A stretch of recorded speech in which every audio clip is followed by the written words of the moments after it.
Oregon beat the hell out of Colorado 42-6. Bo Nix had 285 yards total offense, 4 touchdowns. Oregon's defense had 7 sacks. I know Travis Hunter didn't play, but what is your main takeaway from Colorado's undefeated run coming to a crashing halt?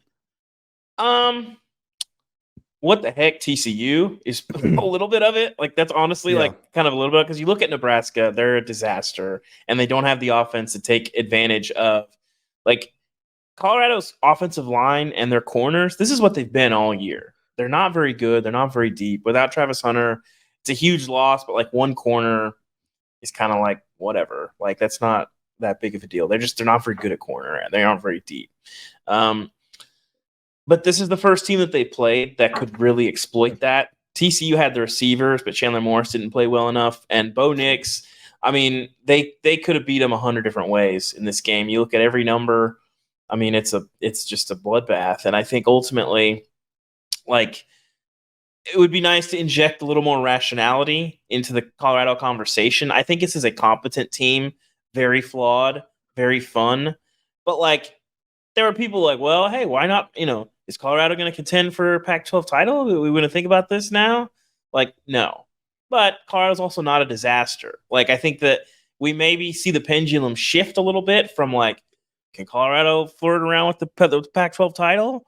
Or, now on the other end, it's like, well, Colorado might not win another game the rest of the year. They're going to start 3-0 and finish 3-9. It's like, all right, guys, like, chill out, And so that part of it, and I think Colorado is what it is. It's a supernova in the sport. Deion is who he is. People can't get enough of it.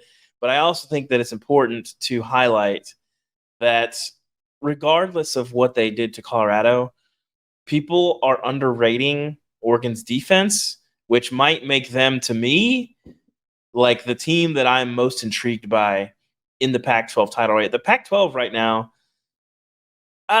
we can talk USC, whatever. Oregon and Washington are 2 playoff teams. They're clearly playoff caliber teams. Time will tell if they can get there. And I think that there is also a very good case for Washington to be the best team in the country right now, talent composite aside. But to me, like, I think like I said, my main takeaway, let's be a little more rational about Colorado. They didn't do anything today. They weren't anyone today that they haven't been. Like, the offensive line is this, and the corners are this. But Oregon's also really good, and they have an actual defense. So here's my entire take on Colorado. This was a very difficult position for Deion Sanders to start in. What do you mean? He flipped like, it just in general? Just the team stunk last year, and he had a huge build to have for them to be competent. Mm-hmm. And they started off by beating TCU, which was a huge upset in a game. They were 21-point underdog. The following week, they beat Nebraska, and then the following week, they beat Colorado State in a very exciting overtime game.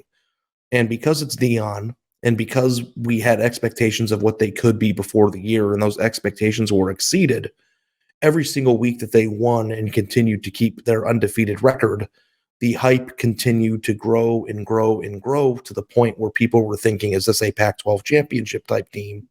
Is this a team that could win 10 or 11 games this year? And I think that we as a country, I don't know that I ever really believed that would be the case, but a lot of people started to believe that this was a very, very good football team. Not just a team that was better than what they were supposed to be, but like a legitimately good football team that belonged on the same field with teams that have been built for 3 or 4 years. And I think what we found out today is that Colorado is exactly where they should be, which is a team that beats teams that they're better than, but isn't quite ready to stack up against a legitimate playoff team. So I think that watching them lose this way will put a pin a little bit into the hype monster, because anytime you lose like this and you have to play USC next week, it could be a rough 2 weeks for them.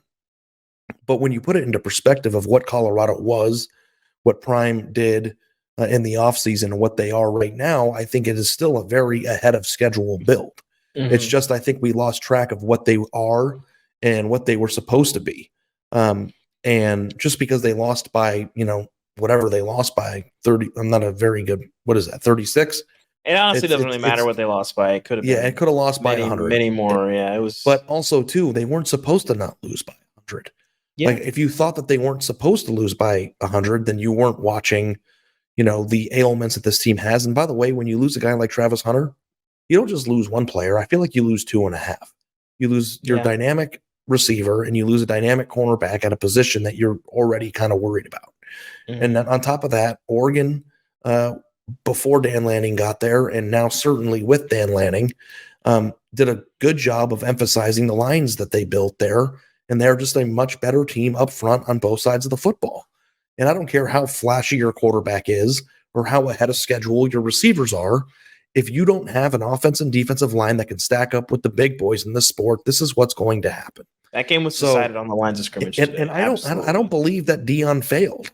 I don't think that Colorado failed. I just think that it's a assignment or a correction of what they are and a ability to watch them with a full heart and with a clear eyes and to really know exactly moving forward what you're dealing with.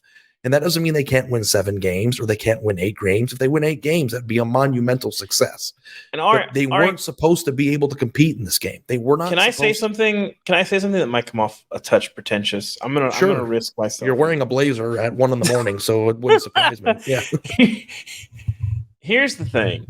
A lot of the people talking about Colorado with the biggest microphones, be they major cable news networks in the late mornings. No, not us. Sorry, it is a big mic. But yeah, it is.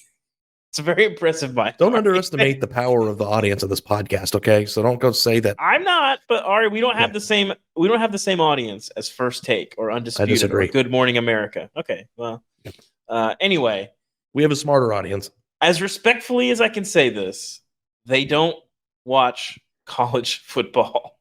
It is not an educated college football opinion. They watch Colorado and maybe Alabama. And that's fine. That's their job. But I think that it's not an emphasis in their programming, so it's not going to be an emphasis in what they study. Some of those places were driving a lot of the Colorado conversation, which was so devoid of context that it's not even it's whatever. But I think a lot of people, are sort of just watching that and being like, well, Skip said they're going to be amazing. So they're probably going to be, it's just there's no way that I can put this where I'm just I don't you just don't watch the whole country. So I don't even know what to tell you about the Colorado conversation. So I apologize if it comes off pretentious, but we watch the sport, Ari. People that cover college football, the people that are in the college football sphere, 24/7 or whatever, I would say 90% of the conversation was very rational about Colorado of they're playing above their weight right now.